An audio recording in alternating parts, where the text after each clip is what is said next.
Hello friends, तो good morning. और आज है करवा चौथ के अवसर पे आप सभी को हार्दिक शुभकामनाएं। और ये रहा मेरा करवा चौथ का पूरा आभूषण और मेकअप, बैंगल्स वगैरह जितने भी होते हैं। एक सुहागन का ये व्रत है, तो मैंने ये सारी चीज़ ले ली है और यहाँ पे अब होने जा रहे हैं हम रेडी। और आप लोग बताइएगा कमेंट सेक्शन में कि मेरा लुक ये कैसा रहा। और आज का पूरा विधि विधान से आज मैं करवा चौथ का पूजा करने वाली हूँ, तो इसे देखने के लिए आप लोग ब्लॉग में बने रहिएगा। और ये ईयरिंग मैंने मीशो से लिया था, जो मैं थोड़ा बहुत इसमें मेंशन कर दे रही हूँ। ये टीका भी मैंने मीशो से ही मंगाया था, बहुत ही अच्छे प्राइस में। तो आप सब ले सकते हैं, बहुत ही अच्छा प्रोडक्ट रहा मेरे लिए। आप सभी ले सकते हैं और अच्छा लुक भी देता है। आप लोग खुद ही देख के मतलब समझ जाएंगे कि कितना अच्छा है। तो इसके लिए आप लोग ब्लॉग में बने रहिए और कमेंट्स में ज़रूर बताइएगा कि मेरा लुक कैसा लगा। और आज मैं पूरा का पूरा करवा चौथ पूजा कैसे किया जाता है, मैं सारा चीज़ इस ब्लॉग में दिखाने वाली हूँ। तो चलिए फटाफट से अब चलते हैं पूजा करने।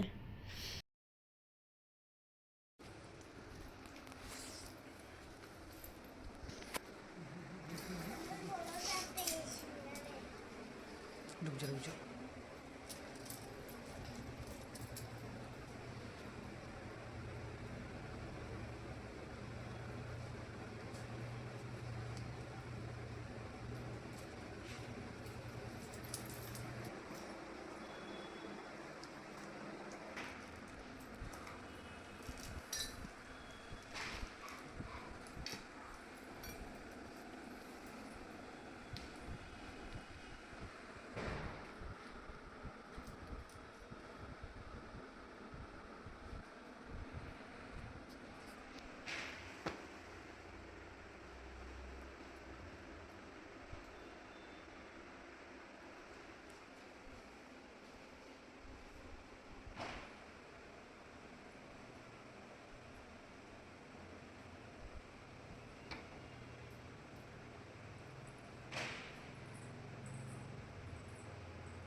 पूजा कर लेगी तो खा लेना। ये तो पूजा ही कर ली मम्मी। मम्मी को सिंदूर लगाना है।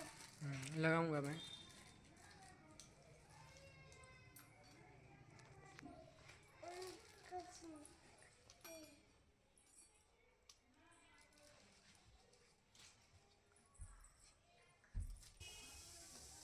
मम्मा तुम अच्छी लग रही हो।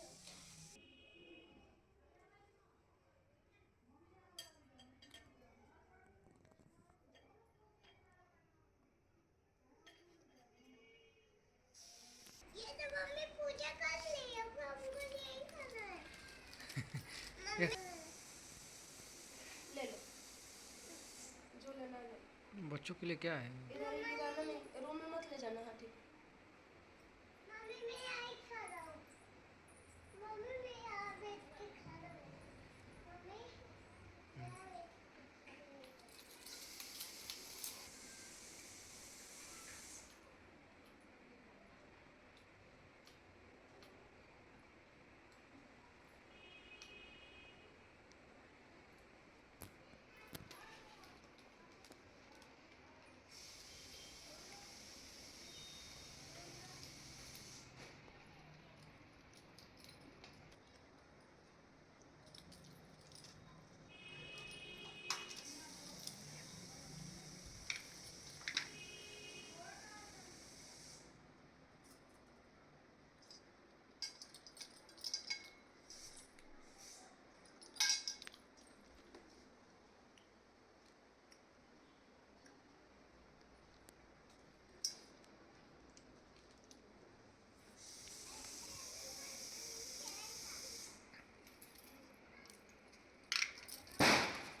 और कन्या की कथा। एक साहूकार के 7 पुत्र और एक पुत्री थी। कार्तिक कृष्ण चतुर्थी के दिन साहूकार की पत्नी, उसकी सभी बहुओं एवं कन्या ने संयुक्त रूप से व्रत का अनुष्ठान किया। सभी लोगों ने एक साथ सायंकाल में गणेश पूजन किया। पूजन के पश्चात साहूकार के सभी पुत्र भोजन करने बैठे। भोजन करते समय साहूकार के पुत्रों ने अपने बहन से भी भोजन करने को आग्रह किया। बहन ने उत्तर दिया, तुम सभी लोग भोजन कर लो, मैं चंद्र उदय होने के पश्चात अर्घ दे लेने के बाद ही भोजन करूंगी। बहन के बात सुनकर भाइयों ने कुछ दूरी पर मैदान में अग्नि जला दी और उस अग्नि के प्रकाश को छन्नी में दिखाकर कहा, बहन देखो सामने चंद्रमा निकल आया है, अब तुम भी भोजन कर लो। भाई की बात सुनकर उस कन्या ने अपनी भाभीियों से भी यही बात दोहराई। उसकी भाभियाँ इस कपटपूर्ण बात को जानती थी। उन्होंने उससे कहा, अभी चांद नहीं निकला है, तुम्हारे भाइयों ने अग्नि के प्रकाश द्वारा तुम्हें चंद्रमा के उदित होने का आभास कराया है। परंतु अपनी भाभीियों की बात पर उस कन्या ने कोई ध्यान न देकर अर्घ दे डाला और उसके बाद भोजन भी कर लिया। उसके इस कृत्य से गणपति भगवान अष्टसिद्धि रूप हो गए, जिसके फलस्वरूप उस कन्या का पति भयंकर रोग से ग्रस्त हो गया।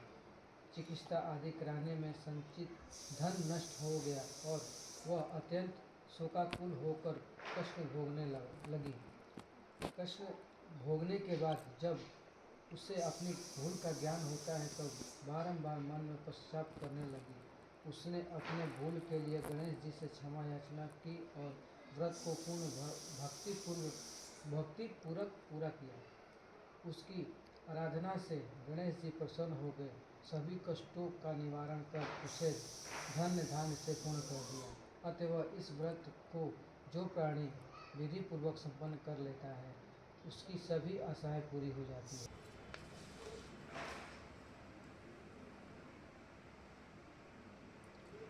इस प्रकार श्रवण करने के पश्चात सूर्योदय हो जाने पर चंद्रदेव को अर्घ्य प्रदान करना चाहिए।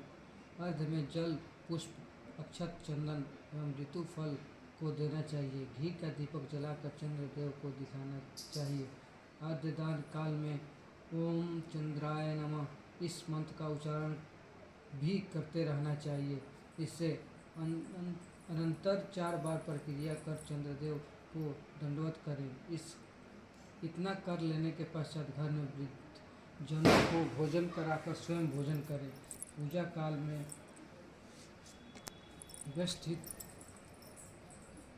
व्यवहित पदार्थ अर्पित किए गए नैवेद्य आदि को ब्राह्मणों को दान कर देना चाहिए। इस प्रकार भक्ति भाव से जो लोग इस चतुर्थी व्रत को करते हैं उनकी सभी कामनाएं पूर्ण हो जाती है। विशेष सभी गणेश चतुर्दशी को उष्णाचार पूजन करने का विधान है। करक चतुर्थी के अतिरिक्त सभी चतुर्थियों में नववेद के रूप में लड्डू का ग्रहण करना चाहिए। गणेश जी को मोदक विशेष रूप से प्रिय है। माँ कृष्ण चतुर्थी में लड्डू के साथ साथ तिल गुड़ मिश्रित लड्डू अर्पित करने से विशेष महत्व है। पूजा में चढ़ाए गए लड्डुओं में आधा लड्डू किसी सुपार्ण ब्राह्मण को दान पूर्वक वितरित कर देना चाहिए। शेष लड्डुओं को प्रसाद स्वरूप बंधुओं के साथ सो फाइनली हम कथा सुन लिए हैं और अब यहाँ पे हम करवा बदलने जा रहे हैं, जो कि मेन करवा चौथ का मेन यही होता है कि करवा हमें बदलना होता है। अगर 2 लेडीज़ करती हैं एक साथ तो वो आपस में करवा बदल लेती हैं। अगर सिंगल हमें करना होता है तो 2 करवा लेना होता है, जिसमें कि एक में पानी होता है और एक में ये मीठा वगैरह रहता है। तो इस पर्व का मेन चीज़ यही होता है, पूजा कर लो उसके बाद करवा को चेंज कर लो। तो अब जल्दी से हम चलेंगे, देखते हैं चांद निकला है कि नहीं निकला है। और फाइनली मेरी आन्या भी अब यहाँ पे पैर छू रही है जब मैंने छुआ तो चलिए अब चलते हैं छत पे। तो यहाँ पे गुजरात में 9:30 पे ये चांद दिखा था, क्योंकि जैसे कि अपने बिहार में वो 8 बजे ही निकल गया था।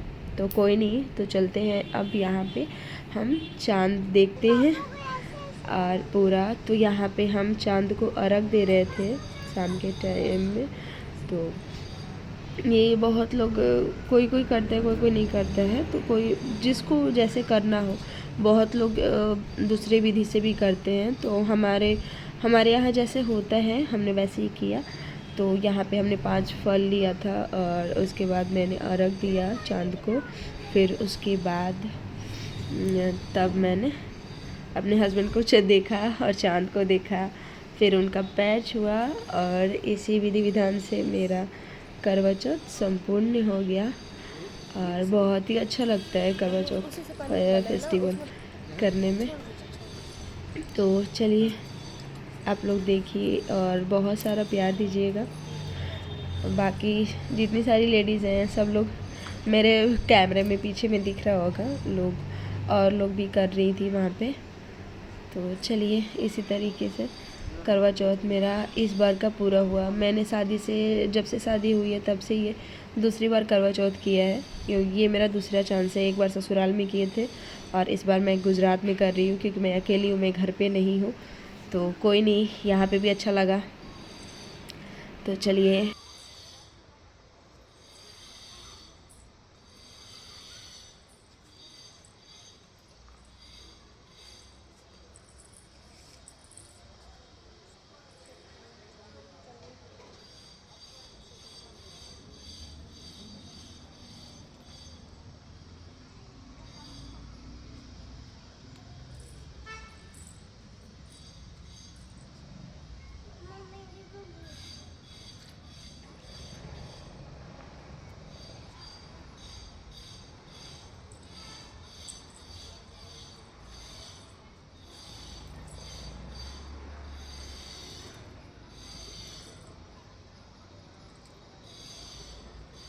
नमस्कार।